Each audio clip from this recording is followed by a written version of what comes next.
მოგზაურების ნაწილი ნაადრევი ჯავშნებისგან თავს იკავებს. გამყვან ტურიზმზე მომუშავე კომპანიების ნაწილის შეფასებით მიზეზი ვიზა ლიბერალიზაციის საკითხთან დაკავშირებული რისკებია. მათივე განმარტებით, თუ მომხმარებლები სხვადასხვა მიმართულებით გამგზავრებას რამდენიმე თვით ადრე გეგმავდნენ, ახლა უმეტესად ისეთი ტურისტული პაკეტები იყიდება, რომლებიც უახლოეს პერიოდს სექტემბერ-ოქტომბრის ჯავშნებს მოიცავს. როგორი მოლოდინი აქვს გამყვან ტურიზმში ჩართულ ბიზნესს და რა შედეგებით დაასრულა ზაფხულის სექტორმა, თემის მიმოხილვით მარი მელიქიშვილი გვიერთდება პირდაპირ ეთერში. მარი, მოგესალმებით და გისმენთ.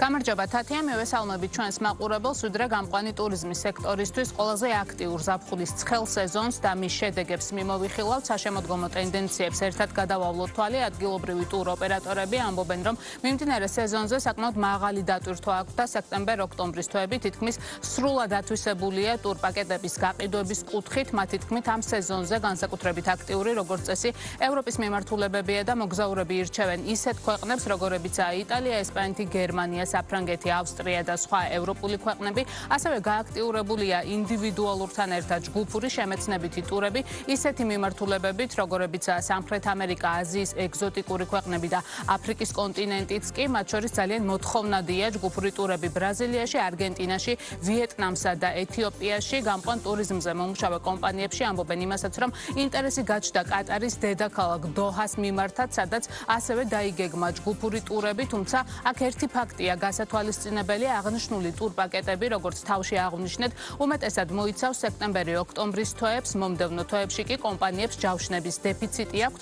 ტურ ოპერატორების ნაწილის განმარტებით, მომხმარებელი ვიზა ლიბერალიზაციის შეჩერების რისკების გამო ნაადრევი ჯავშნებისგან თავს იკავებს და ელოდება ოქტომბრის ბოლოს, როცა ოფიციალურად გახდება ცნობილი ევროსაბჭოს გადაწყვეტილების შესახებ. გამყვან ტურიზმზე მომუშავე კომპანიებში საფასო პოლიტიკაზეც ამახვილებენ ყურადღებას და ამბობენ, რომ ნოემბრიდან ზამთრის თვეების ჩათვლით საკმაოდ დაბალი სეზონია ამ სექტორისთვის, რის გამოც ტურისტული პაკეტები როგორც წესი იაფდება ხოლმე და ახლაც ეს ტენდენცია შეინიშნება. ტემპი საშემოდგომოდ სექტემბრის თვეში არ შემცირებულა, მომხმარებელი კვლავ აქტიურია, რადგანაც ევროპის მიმართულებებზე სექტემბერი-ოქტომბრის თვე მაღალი სეზონია და შესაბამისად მომხმარებელთა მომართვიანობაც უფრო მაღალია. რაც შეეხება უფრო გრძელვადიან პერიოდს, ნოემბერი, დეკემბერი, მომხმარებელი იკავებს თავს ჯერჯერობით. ალბათ ეს გამოწვეულია იმით, რომ მაინც ეშინია რა გადაწყვეტილებას მიიღებს ევროსაბჭო ვიზების ლიბერალიზაციასთან დაკავშირებით. რაც შეეხება ტურპაკეტების ფასებს, უკვე რამდენიმე ავიაკომპანიამ გამოაცხადა აქციები, სადაც ევროპის მიმართულებით და ამერიკის მიმართულებით ფასები შემცირებულია და ზოგიერთ მიმართულებაზე დაუჯერებელი ფასებიც არის იმდენად იაფია. ეს გამოწვეულია დაბალი სეზონით. ფაქტიურად მთელი სექტემბერი, ოქტომბერი, ნოემბერი უკვე ძალიან ბევრი ტური გვაქვს დაჯავშნილი. ძალიან აქტუალური გახდა ახალი მიმართულება დოჰა. ეხლა 15 ოქტომბრიდან იწყება პირდაპირი ფრენები კი გქონდა აქამდეც დოჰაში, მაგრამ პაკეტური ტურები. ეს პაკეტური ტურები არის საკმაოდ ხელმისაწვდომი და ძალიან კომფორტული, თავის პირდაპირი ფრენებით, თავის სასტუმროებით, ტრანსფერებით და ასე შემდეგ. ბიუჯეტი არის საკმაოდ მიმზიდველი და ამიტომ დოჰა გახდა ძალიან მოთხოვნადი ჩვენ შემთხვევაში. რაც შეეხება ევროპას, აქაც გვაქვს აქტიურად ჯავშნები.